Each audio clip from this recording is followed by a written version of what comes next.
കുവൈറ്റിലെ US embassy കെട്ടിടത്തെ ലക്ഷ്യമിട്ട് നടന്ന ഇറാനിയൻ ആക്രമണത്തെ അപലപിച്ചു കുവൈത്ത്. ഇത് അന്താരാഷ്ട്ര നിയമങ്ങളുടെ ലംഘനമാണ്. രാജ്യത്തിന്റെ സുരക്ഷയ്ക്ക് ആവശ്യമായ എല്ലാ നടപടികളും സ്വീകരിക്കാനുള്ള അവകാശം കുവൈത്തിനുണ്ടെന്നും വിദേശകാര്യ മന്ത്രാലയം വ്യക്തമാക്കി. സലീം കോട്ടയിൽ വിശദാംശങ്ങൾ നൽകും. സലീം, ഈ കുവൈറ്റിലെ US എംബസി കെട്ടിടം ലക്ഷ്യം വെച്ചാണ് ഇന്നിപ്പോൾ ആക്രമണം ഉണ്ടായത്.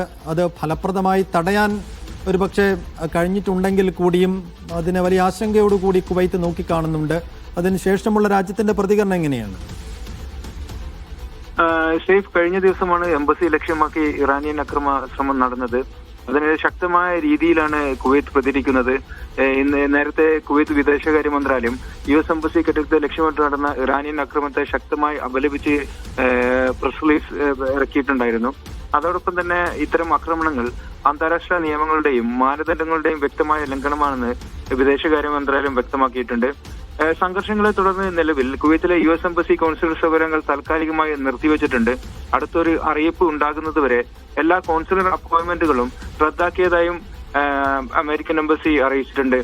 പ്രവർത്തനം സാധാരണ നിലയിലേക്ക് മടങ്ങുമ്പോൾ തന്നെ പുതുക്കിയ അറിയിപ്പ് നൽകുമെന്നും എംബസി വ്യക്തമാക്കിയിട്ടുണ്ട്. ഈ വിഷയം വളരെ ഗൗരവമായി തന്നെയാണ് കുവൈത്ത് പരിഗണിക്കുന്നത്.